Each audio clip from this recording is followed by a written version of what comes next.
बिस्मिल्लाहिर्रहमानिर्रहीम। अस्सलाम वालेकुम। प्यारे बच्चों, उम्मीद करती हूँ कि आप सब लोग खैरियत से होंगे और अपनी पढ़ाई पर भरपूर तवज्जो दे रहे होंगे। हमने क्लासेस की इस्लामियत की किताब का सबक मुल्क और मिल्लत के लिए इसार का जज्बा शुरू किया था। पहले सेशन में हमने जो है इसकी बुलंदख्वानी की थी और सवाल नंबर 1 किया था। अब हम इसका दूसरा सेशन शुरू करेंगे। आप मेरे साथ बुलंद आवाज़ में बुलंदख्वानी कीजिएगा। जी बेटा, अब आप पेज नंबर 49 खोलिए और मेरे साथ बुलंद आवाज़ में बुलंदख्वानी कीजिए। ईसार की फजीलत। इस्लाम ने खुदगर्जी और मफाद परस्ती की हर मौके पर मजम्मत की है। अल्लाह ताला और इसके रसूल सल्लम की नज़र में ईसार का जज्बा रखने वालों की बहुत कदर है। इस्लाम जो हमारा दीन मज़हब है और बहुत अच्छा मज़हब है, उसने खुदगर्जी मतलब अब ये नहीं कि सिर्फ अपने अपने लिए करना है, बल्कि दूसरों के लिए भी सोचना है।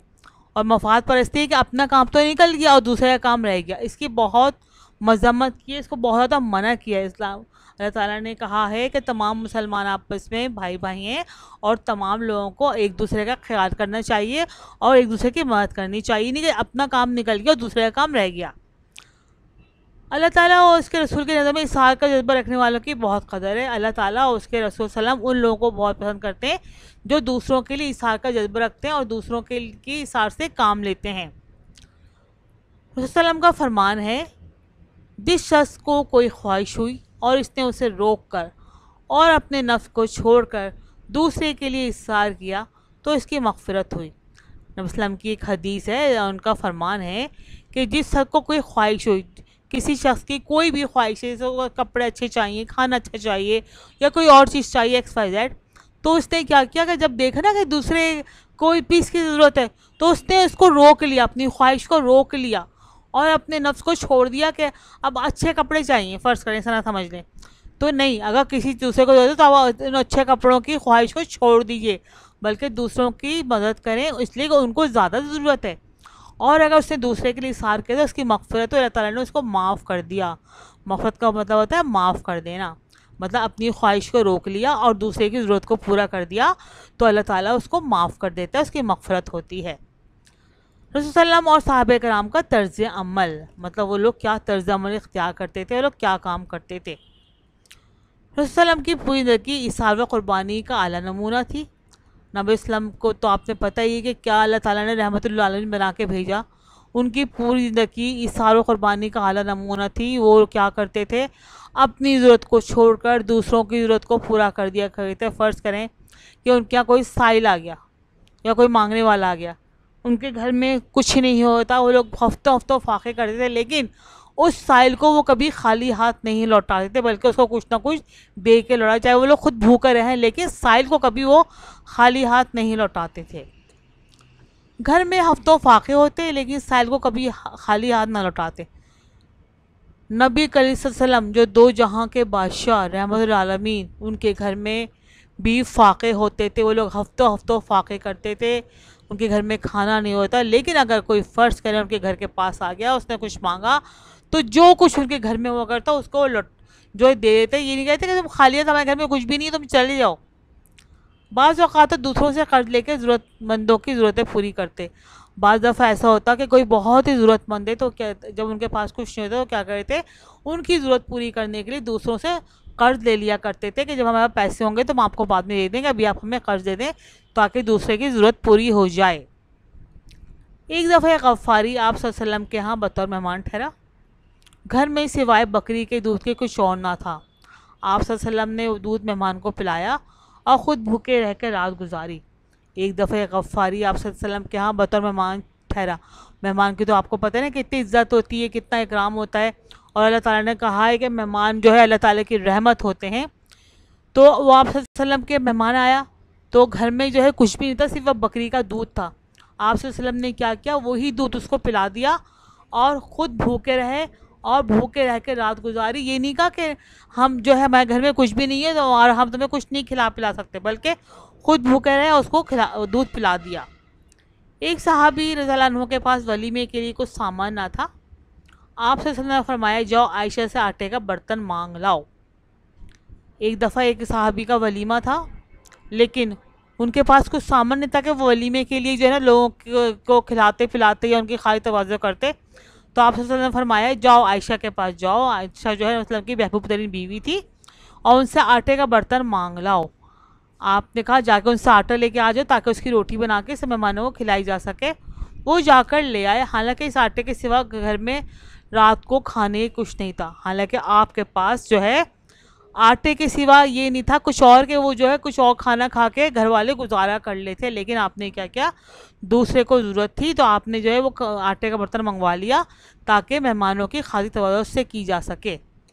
रसूल सल्लम ने साहबे कराम तआला अन्हो ने भी अपनी ज़िंदगी में इसार कुर्बानी की दरख्शां मिसालें छोड़ी हैं।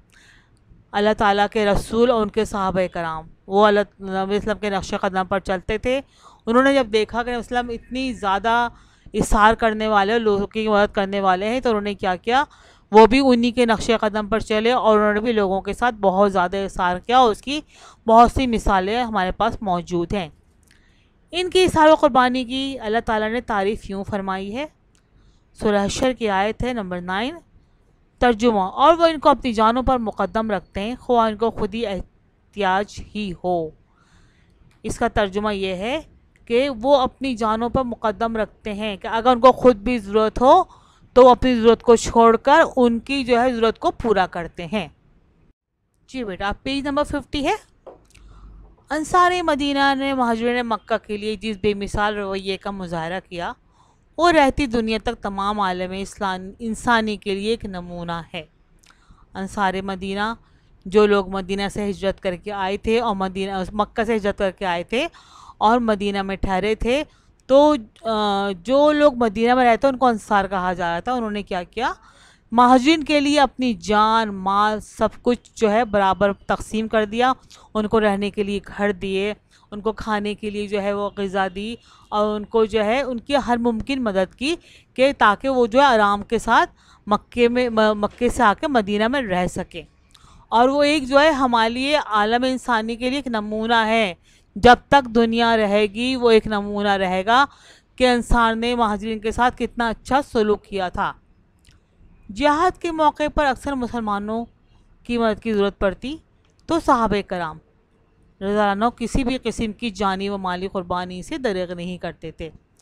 जिहाद के लिए अगर नबी सल्लम ने कह दिया कि आपको ये चाहिए और आपको एक मदद करनी है तो लोग क्या करते थे, किसी भी किस्म की जानी व माली कुर्बानी से दरेग नहीं करते थे, मना नहीं करते थे और हर मुमकिन कोशिश करते थे कि हम जो है ज़्यादा इनकी मदद कर सकें और इनके काम आ सकें। ग़ज़वा तबूक के मौके पर हज़रत उमर रज़ियल्लाहु अन्हु ने घर का आधा सामान अल्लाह ताला की राह में दे दिया, जबकि हज़रत अबू बकर सिद्दीक़ रज़ियल्लाहु अन्हु घर का पूरा सामान वसल्लम की खिदमत में लेकर आए। जब ग़ज़वा तबूक हुई तो नबी वसल्लम ने जो है ऐलान किया कि जिहाद के लिए मुझे माली अनाज की ज़रूरत है, तो लोग जो है माली मदद करें। तो हज़रत उमर फ़ारूक ने क्या किया कि घर का अपना आधा सामान, उन्होंने घर के सामान को 2 हिस्सों में तकसीम किया। आधा घर का सामान अल्लाह ताला की राह में दे दिया और आधे घर का सामान अपने पास रख लिया। जबकि हज़रत अबू बकर सिद्दीक़ जो कि बहुत ही मुसलमानों के पहले खलीफा थे और बहुत ही दरिया दिल थे, उन्होंने क्या किया, घर का पूरा सामान लेकर आ गए। नबी वसल्लम की खिदमत में रख दिया कि आप ये मेरे घर का पूरा सामान ले लें, इससे बढ़ के मुझे कुछ ही नहीं चाहिए। नबी वसल्लम ने हज़रत अबू बकर सिद्दीक़ का सामान देकर दरियाफ़्त किया। फरमाया कि सिद्दीक़ घर वालों के लिए क्या छोड़ कर आए हो? तो मर्द तवक्कुल ने कहा अल्लाह ताला और इसके रसूल को। जब नबी वसल्लम ने देखा कि हज़रत अबू बकर सिद्दीक़ अपने घर का पूरा सामान लेकर आ गए, तो नबी वसल्लम ने उनसे सवाल किया कि अबू बकर तुम घर वालों के लिए छोड़ कर आए हो? तो उन्होंने जवाब दिया, मतलब वो अल्लाह पर तवक्कल करते थे इतना ज़्यादा, तो उन्होंने कहा अल्लाह ताला और उसके रसूल को। मतलब ये कि सिर्फ मैं अल्लाह ताला और उसके रसूल का नाम छोड़ के आया वहाँ पे और मुझे कुछ और नहीं चाहिए। आप तवक्कुल की मतलब एक मिसाल देखें कि घर का सब सामान कुछ भी रखा और सारा का सारा सामान नबी वसल्लम की खिदमत में पेश कर दिया। एक सहाबी के पास देने के लिए कुछ ना था, उन्होंने तमाम दिन मजदूरी की थी, जिसके सिले में उन्हें कुछ खजूरें मिली। उन्होंने वो खजूरें ही वसल्लम की खिदमत में पेश कर दी।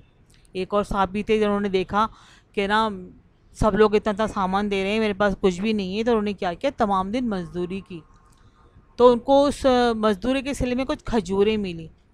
तो उन्होंने क्या किया, वो खजूरें ही नबी वसल्लम को दे दी कि आप मेरी तरफ से ये रख लीजिए, और मेरे पास कुछ देने के लिए नहीं है। आप सल्लल्लाहु ने इसकी इतनी पजीराई फरमाई कि खजूरें जमा शुदा माल के ढेरों पर रख दी। इसार और क़ुरबानी की तमाम मिसालें हमारे लिए मिशले राह हैं। आप सल्लल्लाहु अलैहि वसल्लम ने क्या किया कि उनकी दिलजोई की खातिर उनको जो है, जब उन्होंने सिर्फ खजूरें दे दी तो उन्होंने कहा कि तुमने बहुत अच्छा किया है, और वो सारी खजूरें जो जमा शुदा माल था उस पर बखेर दी और उस पर डाल दी। तो इसार और क़ुरबानी की ये तमाम मिसालें हमारे लिए मिशले राह हैं, या हमारे लिए एक राह है कि हमें भी यही करना चाहिए। जी बेटा, अब सवाल नंबर 2 है, इसार की फजीलत बयान करें। सवाल नंबर 1 हमने सेशन 1 में कर लिया था, ठीक है। इसार की फजीलत बयान करें, इसका आंसर है इसार की फजीलत। हेडिंग डालेंगे आप ब्लैक पेन से। इस्लाम ने खुदगर्जी और मफाद परस्ती की हर मौके पर मजम्मत की है। अल्लाह ताला और इसके रसूल सल्लल्लाहु अलैहि वसल्लम की नज़र में इसार का जज्बा रखने वालों की बहुत कदर है। रसूल सल्लल्लाहु अलैहि वसल्लम का फरमान है, जिस शख्स को कोई ख्वाहिश हुई और इसने उसे रोक कर और अपने नफ्स को छोड़कर दूसरे के लिए इसार किया तो इसकी मग़फ़िरत हुई। मैं एक दफ़ा आपको और जवाब बता दूँ। इसार की फजीलत, इस्लाम ने खुदगर्जी और मफाद परस्ती की हर मौके पर मजम्मत की है। अल्लाह ताला और उसके रसूल सल्लल्लाहु अलैहि वसल्लम की नज़र में इसार का जज्बा रखने वालों की बहुत कदर है। सल्लम का फरमान है, जिस शख्स को कोई ख्वाहिश हुई और उसने उसे रोक कर और अपने नफ्स को छोड़कर दूसरे के लिए इसार किया तो इसकी मग़फ़िरत हुई। जी बेटा, सवाल नंबर 3 है, इसार के सिलसिले में रसूल सल्लम और सहाबा कराम का तर्ज़ अमल बयान करें।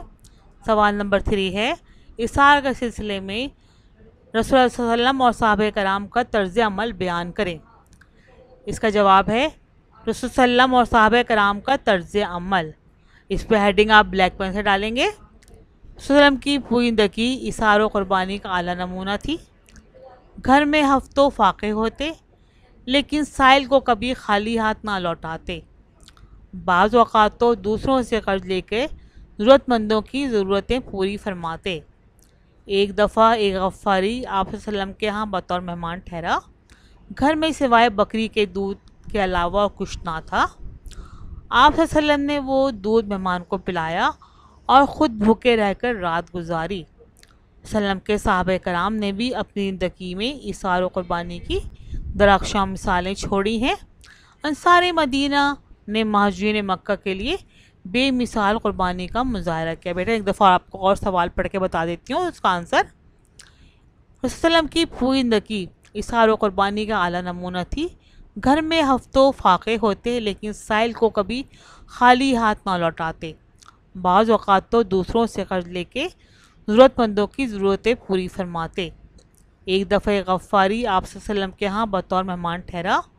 घर में सिवाय बकरी के दूध के कुछ और ना था। आप सल्लम ने वो दूध मेहमान को पिलाया और ख़ुद भूखे रह कर रात गुजारी। सल्लम के सहाबा कराम ने भी अपनी ज़िंदगी में इसार और क़ुरबानी की दरख्शां मिसालें छोड़ी हैं। अंसार मदीना ने महाजिरीन मक्का के लिए बेमिसाल क़ुरबानी का मुजाहरा किया। बेटा, आज हमने इस सेशन में सबक की बुलंदख्वानी की है और सवाल नंबर 2 और 3 किए हैं। आप ये दोनों सवाल अपनी कॉपी में खुशख़त लिखिएगा और इसको याद भी कीजिएगा। अगर आपने टाइटल पेज नहीं बनाया है तो बराए मेहरबानी अपना टाइटल पेज बना लीजिए।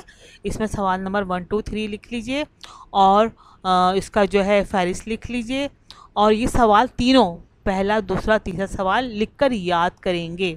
इंडेक्स ज़रूर बनाएंगे, तारीख़ ज़रूर डालेंगे। और बेटा, मैं आपको हमेशा जो बोलती हूँ अभी भी सुन लीजिएगा कि जिन बच्चों का काम नामुकम्मल है बराए मेहरबानी वो अपना काम मुकम्मल कर लें, और जिनकी कोई गलती है वो अपनी गलतियों की इस्लाह कर लें।